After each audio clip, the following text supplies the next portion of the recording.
Welcome back to the Natilik podcast. My name is Robb, and on this special episode, we're talking diversity and inclusion through the lens of both the technology industry and the wider world of business.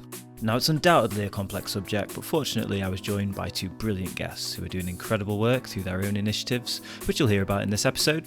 And both Kayleigh and James helped me discuss our first-hand experiences and some of the challenges faced by people of colour and ethnic minorities. But perhaps even more importantly, we also focus on talking about the solutions for individuals and businesses that are looking to contribute towards making a difference. Now, there should be positive takeaways for just about anyone in this show, and that's regardless of your background or perhaps ethnic group that you may belong to, or whether you're looking to start a career and require advice and guidance as a graduate, or even a director or C-level individual that's looking to invoke positive change in their organisation. And we also want to hear from you, so be sure to write to us about both your experiences, as well as any feedback on the episode at podcast@natilik.com. Here's the show, I hope you enjoy.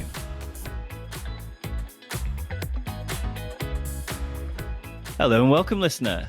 The sun is shining, and I'm delighted to be kicking off this series of podcasts focusing on communities. And to do so, I'm joined on this very special episode of the Natilik podcast by two incredible guests. So firstly, I'm delighted to welcome aboard app development specialist, small business owner, Forbes featured, recognized by multiple publications for her work in empowering underrepresented people, whether it be females or ethnic minorities. Kayleigh Oliver, how are you doing? I'm good, thank you very much. Good. We've also got with us another guest who's doing amazing things in inclusion and equality for young people and businesses in the UK. So speaker, mentor, consultant, and CEO of the award-winning Generation Success, James Adeleke. Hello, James. Hey, Rob, how's it going? Pretty good, man. Pretty good. Yeah, this is the great part about being a podcast host. This is one of the things that I love the most, speaking to people, whether it's in the technology industry or elsewhere, about things. And this is something that's near and dear to my heart. So it's brilliant to have you both on board for this discussion. So as I mentioned, listeners, so this is a podcast specifically around one of our communities. So we're going to be discussing matters of inclusion and equality, both in the tech industry and the wider world. And the plan really is just to spread the word about some of the great work that our guests are doing, as well as some of the stuff that we're doing at Natilik, actually. So whereas normally I would be just the host, I'm actually going to be adding some value this time around and taking a few minutes to talk about my community at Natilik, which I'm just about to launch. So we were discussing just the other day, actually, James. And so I've started a community at Natilik, which is called the Race in Technology Community. And my reason for doing this is that I was quite fortunate to have stumbled upon a career in the technology industry, so quite a successful career, I'd say. I mean, I've been doing this for 10 years and I've managed to not get sacked from any of my posts just yet, give or take. And I think my problem, I think, stems from just growing up. It was never really talked about IT as a viable career or a real option for me. And I feel quite passionately about helping to make sure that other people that might be in my position, so other young people that might have been in the position that I was in, do get better opportunities. And when they do join the IT industry, hopefully, that there is a platform to help support them a little bit better. So to that effect, my community has three pretty simple goals. So number one, to develop the inclusion and diversity, not only within Natilik, but hopefully within the tech industry as well, if I could be so bold, to educate and improve awareness of our people at Natilik, and again, outside of Natilik too. So on the challenges faced by ethnic minorities and people of colour, so all around the tech industry, and working on initiatives that support and advance the representation of those people. So that could be working with organisations like Generation Success, and you're going to come on to explaining sort of what it is, but figures of Black British society as well, and providing platforms for organisations like that, but also for our nominated charity, which I know you're also a chair of, Kayleigh, sort of Lignum Vitae Club. So they're the three things that we're doing. And I'm in the early stages of establishing that community, but we're currently working on a few initiatives, one with the leadership team at Natilik. So we're working on becoming a certified B Corporation, as a motorcycle quite handily comes past my house. We are live, so I'm gonna keep that in. But that's going to be a long process. So for those people that don't know what a certified B Corporation is, it's an initiative that allows businesses to commit to a set of goals and responsibilities that support everything from inclusion and diversity to environmental causes and more and more. And the idea is that rather than leaving the responsibility to the mega corporations and individuals themselves, corporations or companies of various sizes can commit to goals to relate to things like the businesses that they partner with and suppliers and even their own internal policies to create a movement that's globally going to result in a larger change by every organization making sort of smaller changes and taking steps towards making the world a better place. So that's a little look at what I'm up to. Watch this space. Hopefully, keep an eye out. I'll be making a formal launch soon. So that's enough about me. I'm going to come back to our amazing guests, and I'm going to come to you first, Kayleigh. Can I ask you to just introduce yourself to the listeners, and let's get to know you a little bit better just to kick off? Yeah, thanks, Rob. Hi, I'm Kayleigh. I'm the founder of Junction 5 Studios, which is an app development company with a mission to helping the Black community and women using digital solutions. So our next project is the FOBS app, which stands for Figures of Black British Society. So I came up with this idea for the app last year, about in April, and I was looking to my children really, because we was in lockdown and had them all around. So they was constantly giving me entertainment and stress.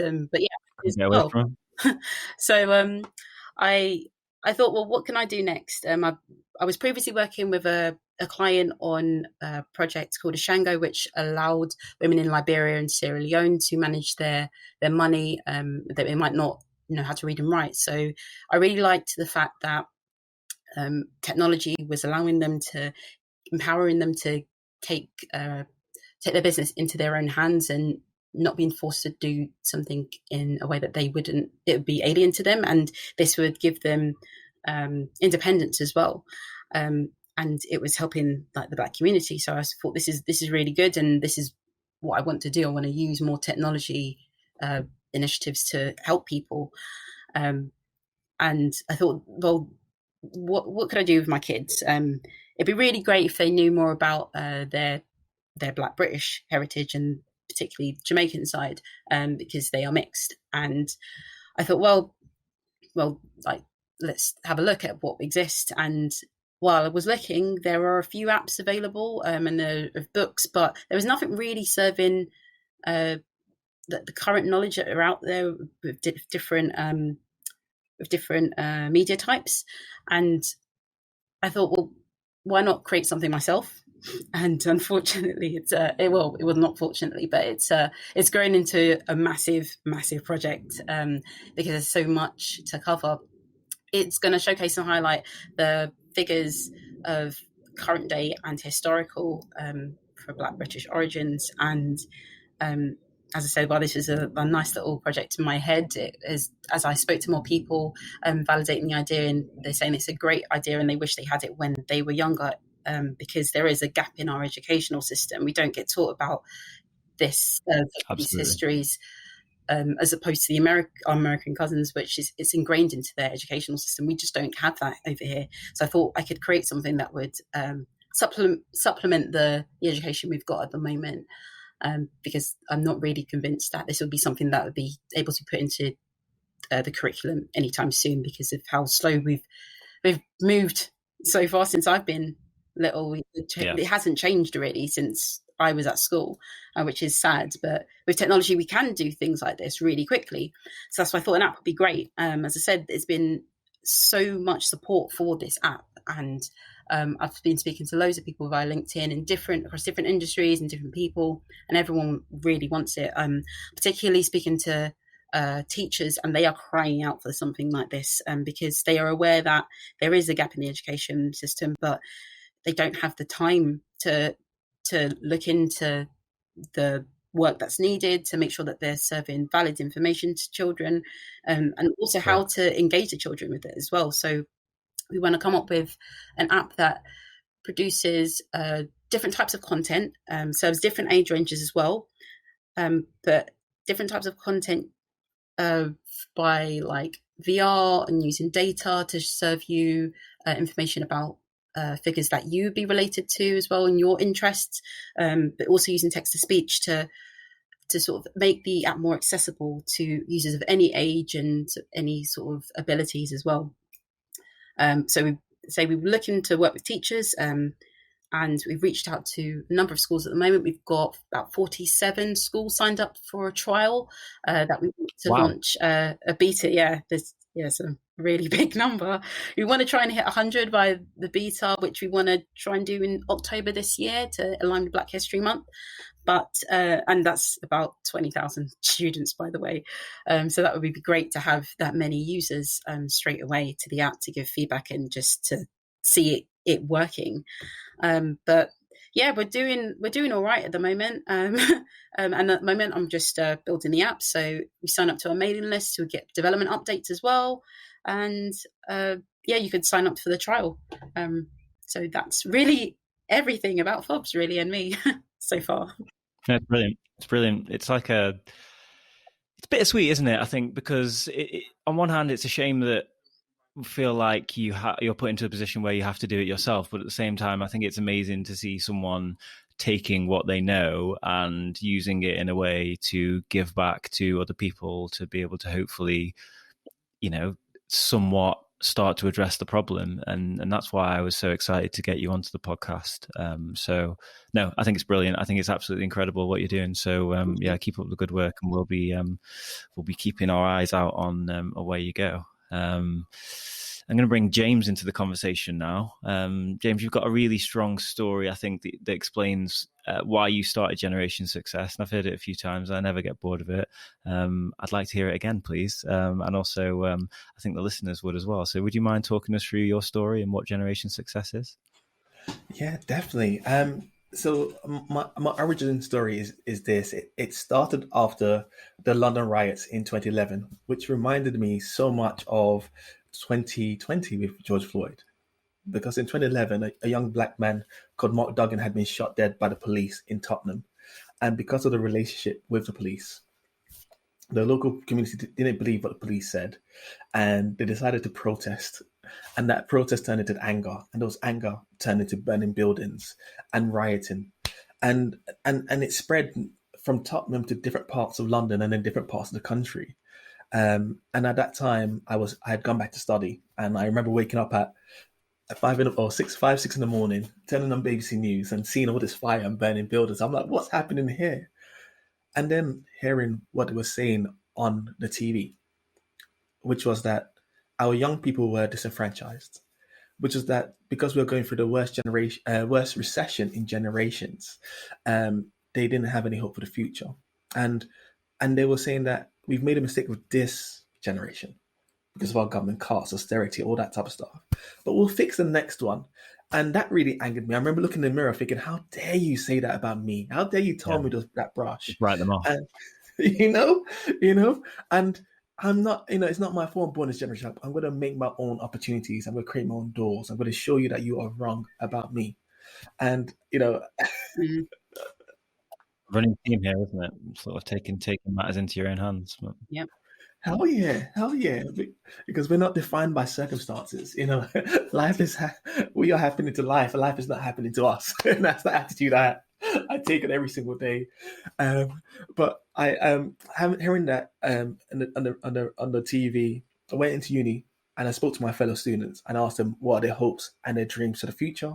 They said they want to get to law, but didn't have any skills employers looking for, the contacts, and they felt they had no hope for the future.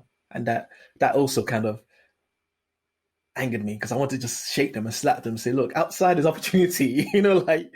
You have the best platform to be our leaders of tomorrow. And if you don't have hope as a leaders, what hope do we have? And then, anyway, long story short, I left them, ended up speaking to a homeless man who was helping out. Homeless man in Waterloo. There's a charity called The Connections who feed the homeless. And they put him in rehab, got him to sheltered accommodation. And even though he wasn't on his feet, he wanted to get others off the streets. And he ended up praying for me. Yeah, can I hold your hand? Can I pray for you? And I was like, what? You want to pray for me? And, he prayed for me and the hairs on the back of my hand stood up. And I was like, how this man knows what no hope and darkness really means, and he's praying for me. And these young people who haven't really felt what real darkness is feel like they have no hope for the future. And basically, I left him thinking, how can I create a solution to feeding close poverty? Because I grew up in a single parent household, and I know what's like in that area when parents work several jobs, can't afford to feed their families and pay the rent, and social mobility, giving young people opportunities. Went to bed, woke about 4 in the morning, ran to my desk, and wrote on a one-page piece of A4 paper a 4-year plan. And 4-year plan of change, how I wanted to change the world around me, and just took action. And that action has, taken me now to being CEO of Generation Success. We operate in Ireland and the United Kingdom, working with 65 employers, delivering diversity inclusion consultancy, delivering learning and development for our young people, upskilling them to become as employable as possible, delivering mentoring, and the fourth pillar is also connecting them to opportunities and jobs. And it's interesting that from a dream and thinking about creating change to the world, I noted down that within the next 12 months, we are set for young people to be paid £1 million of salaries in the jobs that we're filling. So like 124 jobs in Kickstarter, about 15 people going into frontline investment banking roles. We've got 9 young people going into a summer investment banking scheme, and we've got 4 people going into a fintech banking scheme for 2 weeks. It's just amazing from a dream to this, and I'm so glad that you invited me on to share our story and our mission to change the world. It's a delight to have you. It is, yeah, like literally living the dream. Basically, it sounds like going from where you started. So that's great, and hopefully sets the scene at least a little bit more for the conversation that we're going to have today. Because I wanted to discuss in a little bit more detail some of the challenges, maybe that businesses and I guess people that would identify as an ethnic minority might face. So I guess we can talk about that, and then we can maybe talk about the solutions that come next. So I think I'll come back to you, James, actually. You work day in, day out with people in the early stages of their careers, be it, whatever industry, banking, finance, IT, whatever it is. I think you're probably well placed to talk a little bit more about maybe some of the experiences that you've seen and maybe help to identify some of those challenges. Thank you very much. Yeah, I'd love to speak about that, because funny, I spoke about growing up, and growing up, I saw so much talent being missed out on. And it wasn't until I got into this space that I learned that lost talent, social mobility, lack of social mobility in our country, is set to cost us £140 billion a year by 2050. And that was a report done by the Sutton Trust. And as an organization, we focus on kind of 5 key drivers for career success, or 5 key drivers that impact people from diverse backgrounds from succeeding. And that's not just succeeding at the start of the career, entering into professions, but also all the way through. This also poses challenges. And those 5 things are kind of lack of awareness of career choices. The second is networks to make connections. The third is soft skills and awareness of emerging codes. The fourth is awareness of employer demands. And the fifth is being missed by recruitment strategies. Now, when I say that, people are like, okay, but what I've learned is I need to teach in parables. So an example of one of those drivers is, imagine that you go to your nephew's house and he's like, Uncle Rob, let's play a game. Let's play a game, a computer game. And, often you're like, no, I don't want to play. But then they get you, they're like, oh, let's play. And when they say, Uncle Rob, you go first, you're in trouble. Because you play the game and you ended up just like not doing so well. and then your little nephew or niece is like, all right, it's my turn. And then they just wipe the floor out of you. And the reason why they do that is because you're playing the game for the first time and you don't know what's around the corner. They've played the game 1,000 times.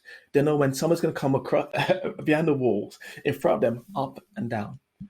And that is the same thing with life.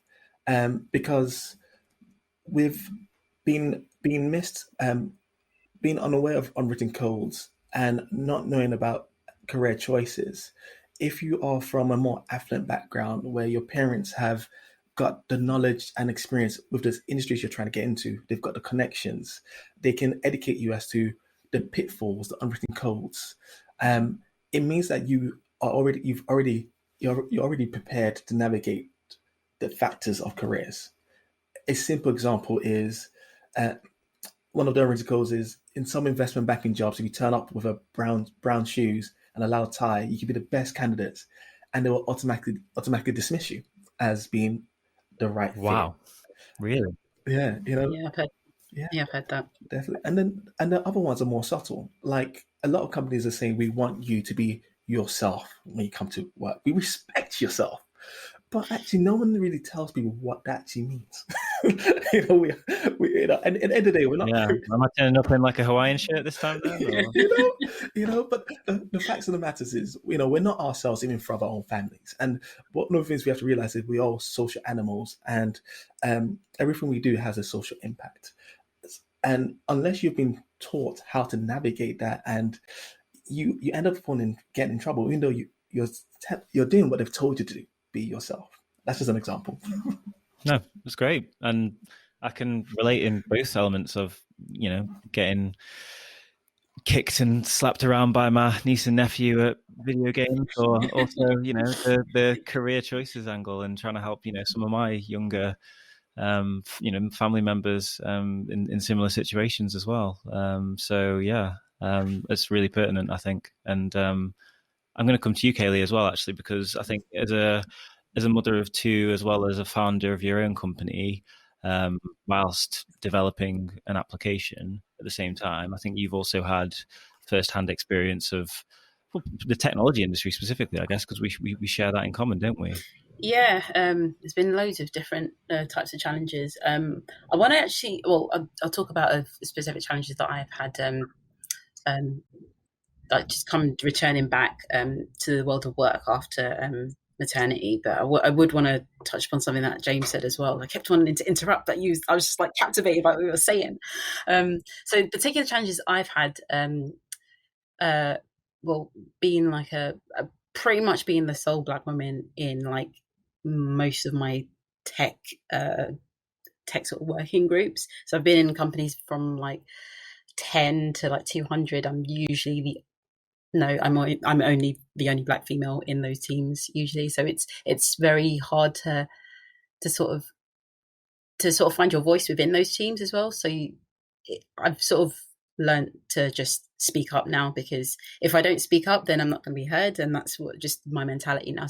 But I've been in the game for like over about 13 years, so I've learned to do that. But I can appreciate if someone's just coming into the tech world, you're going to be sort of overwhelmed with a sea of white faces, basically, and mostly men that they've always got their own codes, and the way they speak and the way they interact. He said there's unwritten codes, James. There definitely is when you're watching boys just interacting, and like I've seen it from university to nowadays as well. So trying to find your foot in and like your way in, like in meetings, just putting your point across is sometimes quite difficult as a female, in like the only female in that sort of situation, because you're waiting for a breath and to like interject, but it doesn't happen.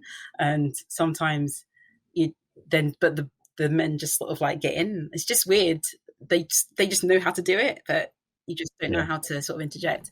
But so I mean, I've learned to sort of navigate that myself through trial and error, and just not caring how I'm sort of perceived, really. And I think that's actually worked out well for me. I think it's sort of a strength that they potentially like, that I'm sort of open and just say what I think. And I think it actually has helped the products that I've influenced a lot more, because I've actually spoken out.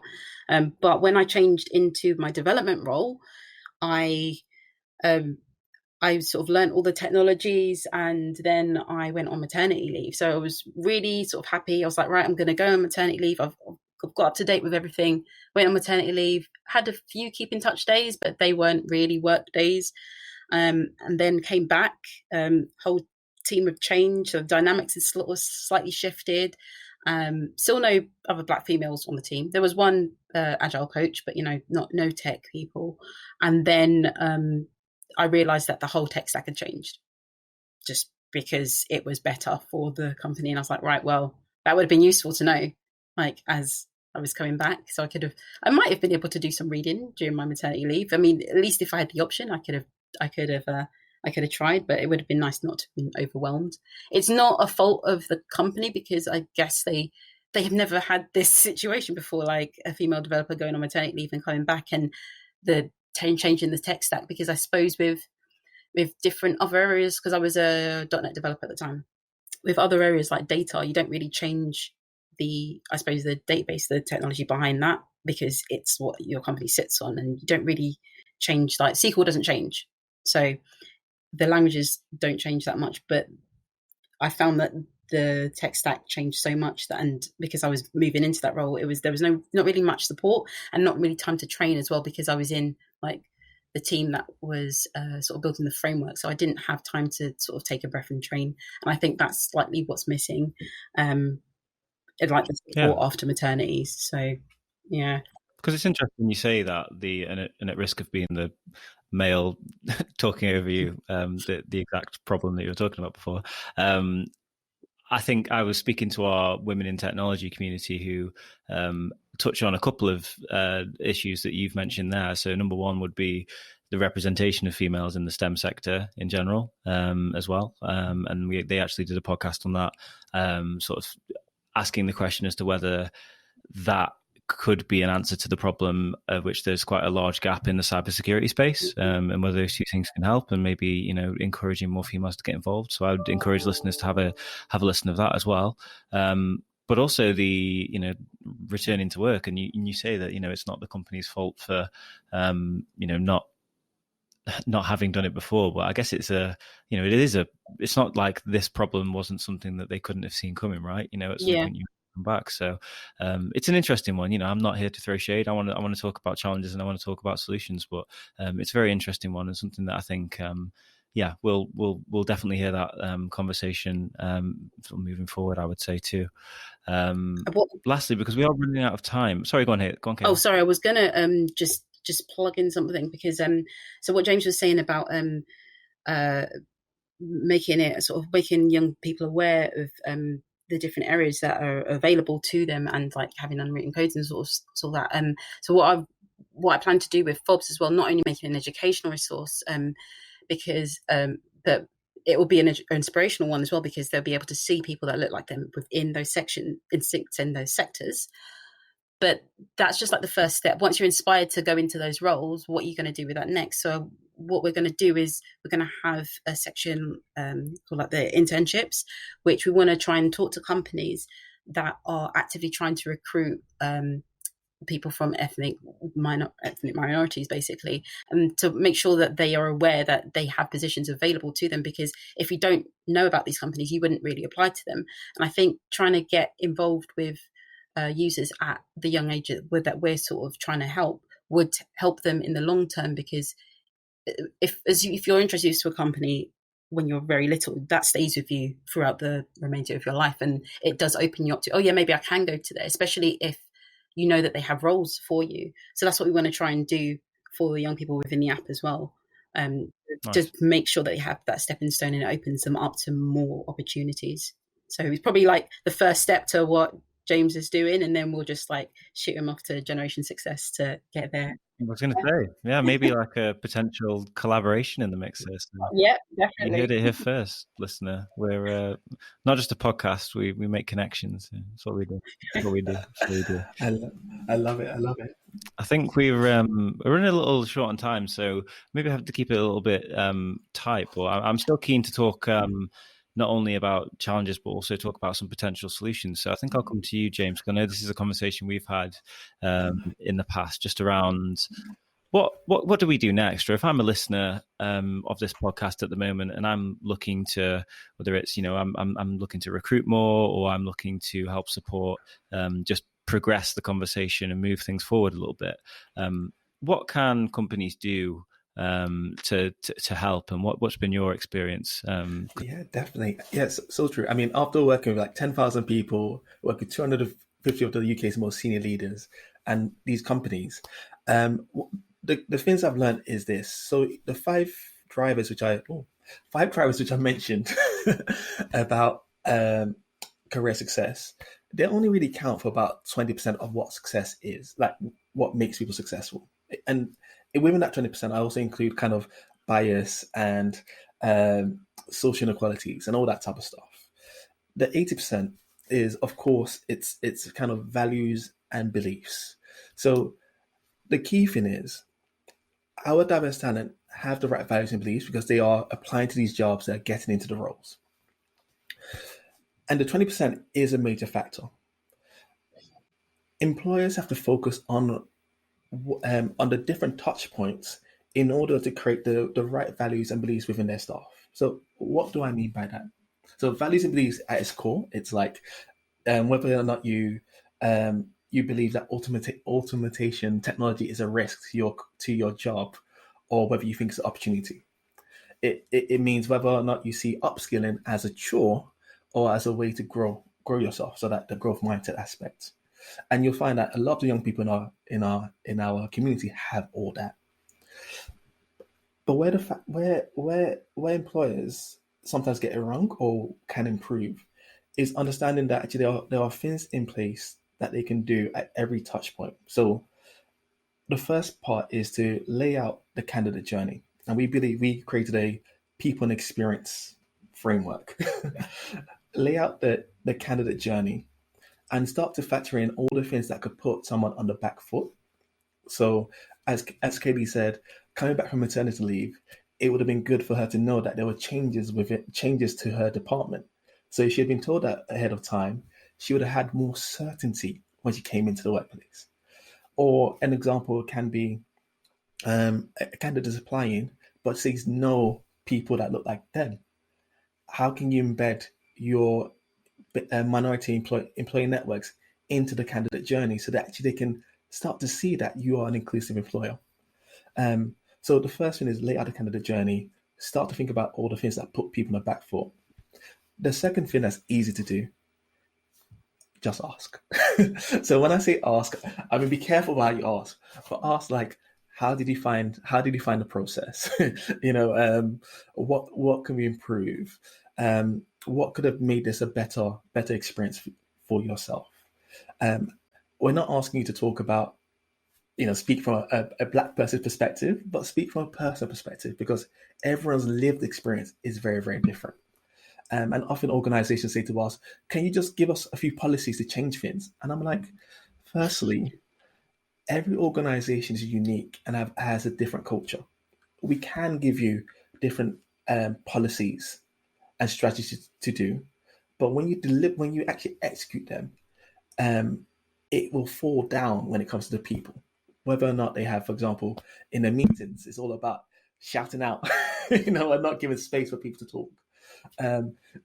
Every company has a different culture, and that impacts people's values and beliefs as to whether they can succeed and thrive at that business.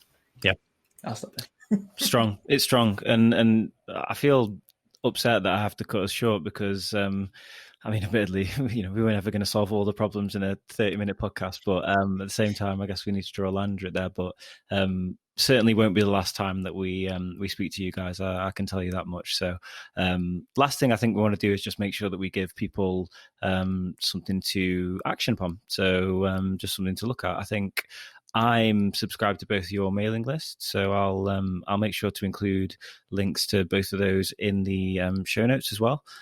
Kayleigh, is there anything that you want to plug in terms of events coming up, things that you might want to point towards? I know you've talked about the launch date already and things that you're working towards, but so if you go to www.fobs.uk, as you mentioned, we can sign up to the mailing list, and in our mailing list we share development updates, but we will also be doing a webinar later in June to talk more about FOBs and introduce it to more of the educational institutes. So follow that, or follow FOBs on LinkedIn or FOBs platform on Instagram as well, and you'll get more information about that. Oh yeah, and one more thing. We are currently looking for sponsorship to help us build the VR applications and bring our hidden histories to life. So if you are a company looking to support what we're doing, if you could just contact me via hello@fobs.uk. Awesome. Yeah, definitely. And James, obviously, I know you've got a mailing list as well, and a couple of events coming up in the near future as well. So do you want to talk about those quickly? I do. Also, I just want to say we are on a mission to actually change society. So, if you're an organization that wants to partner with us, then please do. Currently, we are looking at changing the demographic of two sectors. One is investment banking for our graduate scheme, and the second is sustainability sector for our kind of government Kickstarter program, where we've got 124 jobs and commitments to actually hire people of color, which is amazing. But in terms of events, we have our conference happening on the 28th of September. We're looking for speakers to sign up. And I'm also looking to deliver a monthly basis, like a drop-in people and experience kind of taster to allow organizations and individuals to become more aware as to how they can help drive change within their business. Awesome. Guys, I'm going to have to leave it there, but James, Kayleigh, it's been awesome speaking to you. Like I said, it won't be the last time. Thank you very much for your time. I'm so sad it's finishing. Bye, guys. Thanks so much for having us. Awesome.